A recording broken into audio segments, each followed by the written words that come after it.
Swiftly on to Tim and Henry, who are joining us from Cornerstone Church of England Primary School, and I'll pass straight over to you. Lovely, thank you very much. I'm hoping that slides are going to appear. Fabulous. Yep. Can everyone see that okay? Yeah, that's brilliant. Thanks, Tim. Fabulous. So, hello, good afternoon, good morning, everyone. Wherever you are in the world. Henry and I are both from Cornerstone Church of England Primary School, which was a one-form entry school in Hampshire, but we relocated over the summer and we're grown to a three-form entry. So lots of growth, lots of exciting times. But within that, one of the things that we've evolved over the last few years is our use of digital technology and computer science in primary schools. And so what we want to do is just to give you an overview, because I think there's a number of people here from perhaps primary, but also some people from secondary. So just trying to give you an oversight of that. As we were talking about, we have a whole range of people at Cornerstone who like to make little cartoon versions of themselves. So these four wonderful people, myself, we are our digital training team. So we run a series of events, both for our staff in school, but also externally for other schools as well.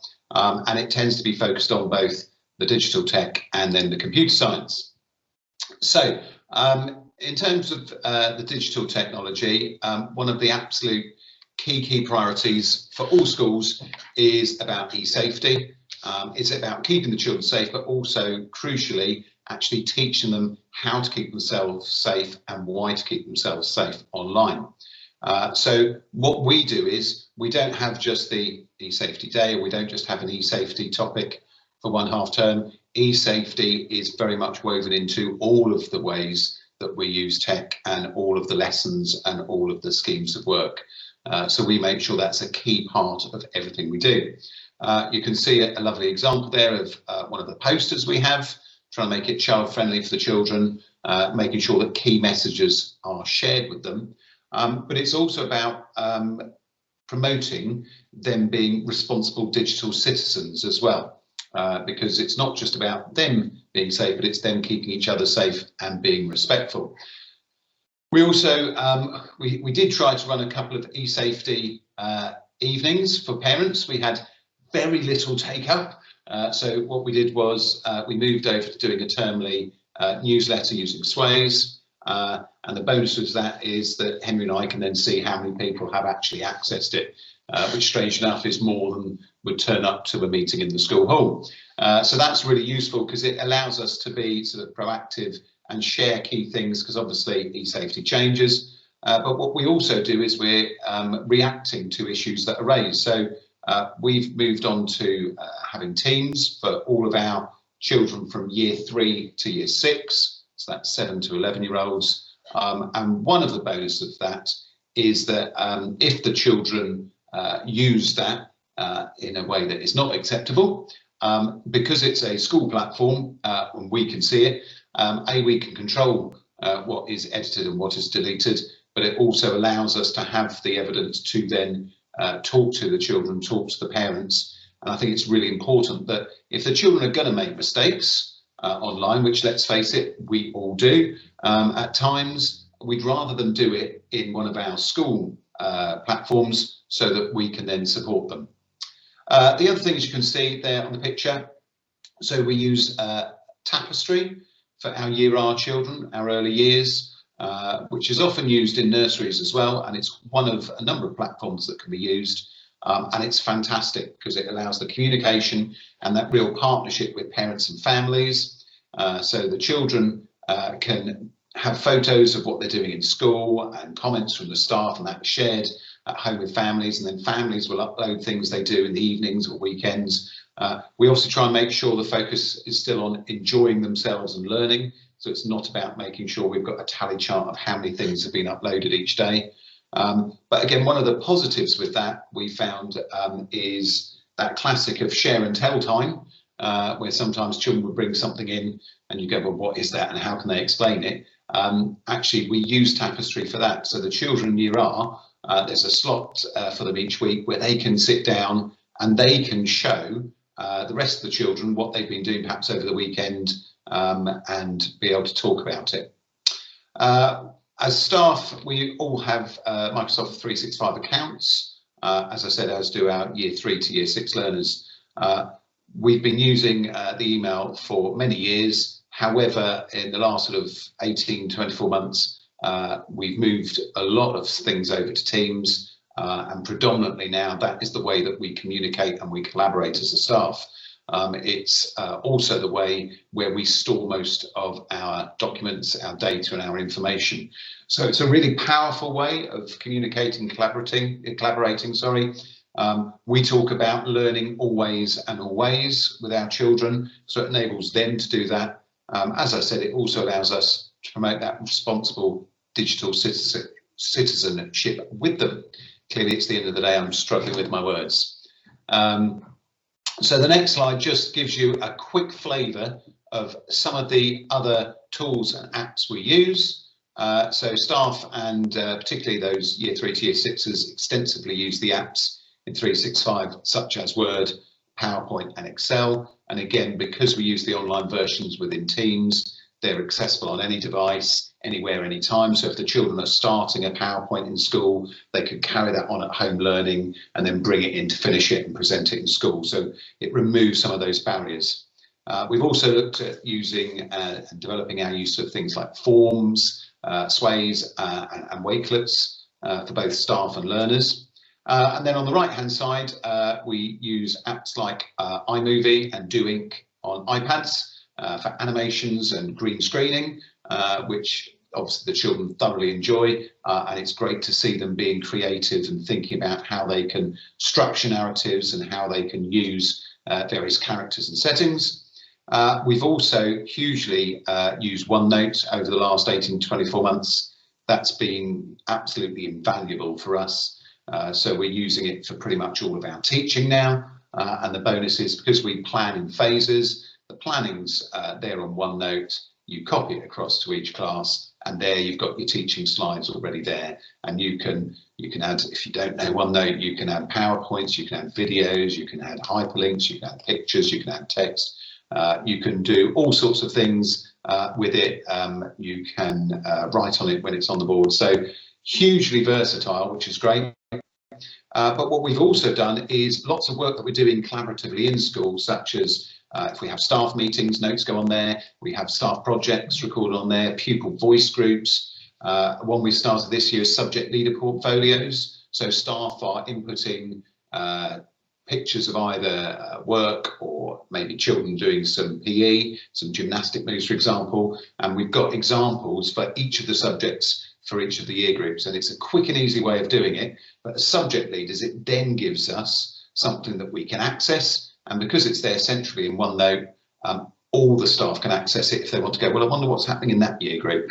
What we've also found with OneNote, brilliant for weekly home learning. So the children are using that. And it's also been very helpful whether it's perhaps children self-isolating. Well, that's easy. Here's the work for today on OneNote, and I'm just going to send that through as an assignment for you. Or, for example, we had a lovely little girl in Year 4 who decided to break her arm first week back in September. Of course, it was her writing arm. Of course it was. If you're going to break your arm, do your writing arm. But we said that's not a problem because your other arm is your typing arm. So here's a laptop and you can carry on doing exactly the same learning as everyone else. And the final one there, as mentioned by our last speaker, Flipgrid. So powerful in primary schools, really empowering children's voice. And we've used it from, for example, Year R for their home learning, sharing ideas, answering questions. To Year 5 and 6, they watched the RSC production of The Tempest recently, and we used Flipgrid before it for them to make predictions and share opinions on who they were looking forward to, how different scenes were going to be set. We've also used it, for example, for whole school collective worship responses so that everyone can listen to other people's opinions. And then we also shared publicly last year for World Book Day. So we, I think, ended up having about 85 recommendations of books that primary school children might want to read. and we had children and adults from across the UK and a few people from across the world.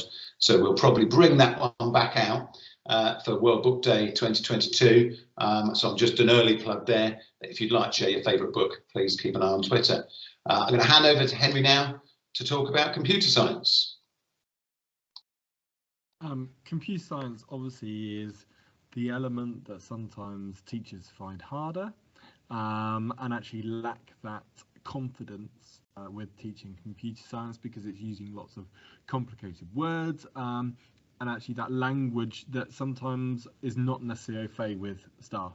But across the whole of the school, we implement it in different ways. So if we look at Key Stage 1, we do things like unplugged computing, which is not using the technology itself, but actually maybe getting the children to act as robots, maybe getting them to follow an algorithm. And particularly with that, it's getting them to understand the instructions that they need to follow with that.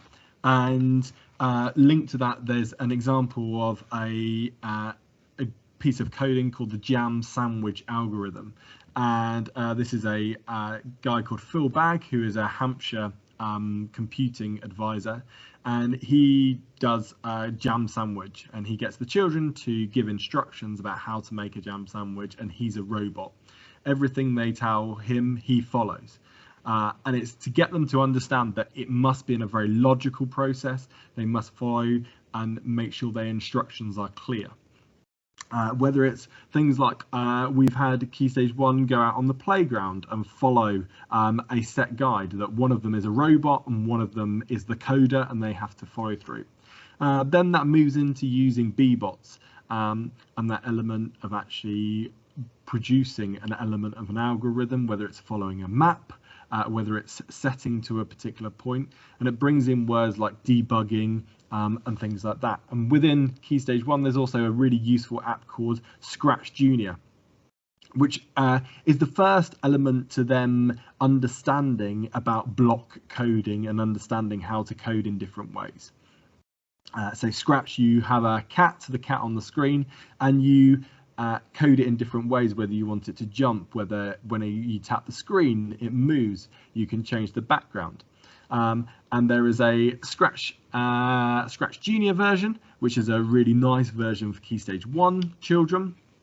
And then as we move through the school, we move on to Scratch, which is a app for the laptops, and it's a much more different way of setting up. It's got much more things like repetitions, it's got selection, it's got variables that you can include as part of your coding. So as you are moving through the school, we're implementing more advanced techniques. And actually, by using Scratch in Key Stage 1 and also in Key Stage 2, it means that they're seeing a similar type of platform, but using it in a more advanced way. So actually, they're building on from the skills that they're using, and actually not necessarily having to use a new piece of software or element with that. We also have a look at Kodu, which is a Microsoft gaming, and they create their own game. It's a great software if you haven't heard of it, because you can imagine that you are immersed in the game and program it for the children or for whoever that you are creating it for. And then finally, obviously, Minecraft is a huge resource that we use, and elements, whether we can link it to our learning quest. Obviously, there's the Make Code. There's obviously, I know this week is Computer Science Week, and we've got the Hour of Code, and there's lots of things that can be used to support that teaching and learning with computer science. There's lots of great resources out there as well. One called Teach Computing, which I actually introduced to staff recently, particularly when staff aren't necessarily hugely confident. Teach Computing is a great resource that has planning and resources for lots of different elements of computing, and it's broken down and gives an overview, but also gives all the resources you need for each session. So actually, for some of the staff in our school that didn't necessarily have a huge amount of confidence with planning coding, this actually removes that barrier and gives them something to start with. They found it necessarily hard about what a unit of learning look like. And actually I explained to them the factor of actually building on from the skills to then at the end of a unit applying those skills, just like you would do in art, that you give them the chance that they try and implement those skills to them when they get to the end, embed it in a final piece of artwork. So they're the particular things that we do with computer science. Next slide, Mr. C. It doesn't have quite the ring as next slide, Mr. P, as you were saying to me last night. Thank you very much, and please feel free to get in contact with Tim or I. We have truly been on a transformational journey, and I think there's lots of more exciting things we are doing. We're actually going to be introducing microbits in Key Stage 2, which actually links to that Key Stage 3 element, and actually just bringing in more elements that can support that computer science element. Thank you.